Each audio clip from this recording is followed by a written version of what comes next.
Également ce soir, ce nouveau coup de froid sur le réchauffement climatique. C'est à Doha que la communauté internationale se retrouvait pour tenter une nouvelle fois d'avancer. Et après des heures et des heures de discussions qui stagnaient, eh bien regardez comment le représentant qatari qui dirigeait ce sommet a clairement tapé du poing sur la table. On l'écoute.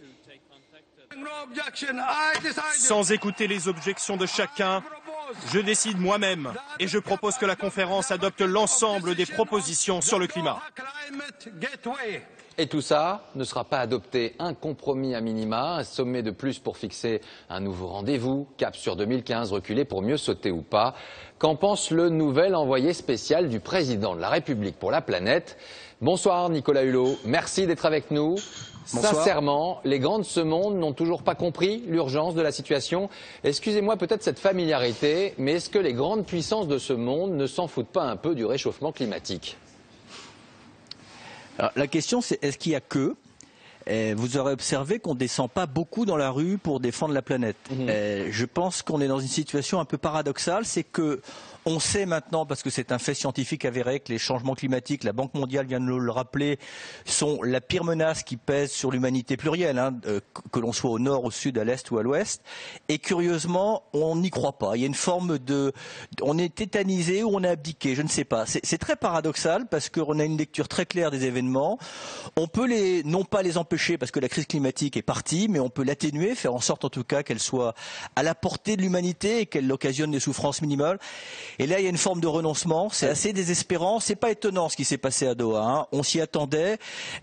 Pour autant, faut pas baisser les bras. Il faut que chacun, là où il est, un citoyen, un territoire, un village, une commune, un pays, en attendant que la communauté internationale, peut-être en 2015, se mette d'accord. Chacun, en tout cas, s'engage dans ce combat qui est le combat, encore une fois, le plus humaniste qu'il soit. On ne peut pas baisser les bras. Moi, je comprends le cri de colère. Justement. Oui. Vous avez parlé écologie à l'oreille de plusieurs présidents, de Jacques Chirac, de Nicolas Sarkozy et maintenant de François Hollande. Vous n'êtes pas à faune, on le voit encore ce soir en la matière, mais est-ce qu'il ne va pas falloir finalement parler encore plus fort pour vous faire entendre ? Oui, enfin, c'est pas moi tout seul qui, en poussant la voix, va parvenir à ce qu'on n'a pas réussi depuis plusieurs dizaines d'années.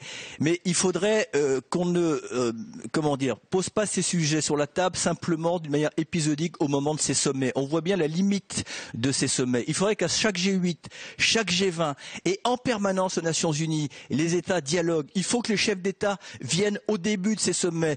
Il faut qu'il y ait une organisation mondiale de l'environnement qui, en permanence, oblige les États à travailler sur cet objectif. Parce que il n'y aura que des perdants. Chacun campe sur ses intérêts particuliers comme dans une vulgaire négociation internationale, alors qu'en réalité, c'est l'humanité qui est au pied du mur.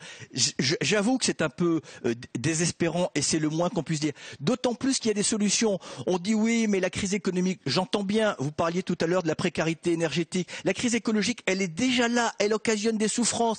Elle a un coût, la crise climatique. 80 milliards de dollars pour les États-Unis, simplement par le passage du typhon Sandy. Et je pourrais aligner les chiffres comme ça, elle a un coût économique. Donc c'est l'intérêt des États et même de l'Europe toute seule, en attendant que les autres se mettent au pas, de s'engager massivement. Mais il faut flécher nos investissements et surtout, il faut mettre de côté nos petites divisions politiciennes pour affirmer à nos citoyens que ce changement climatique, ça n'est pas une fatalité.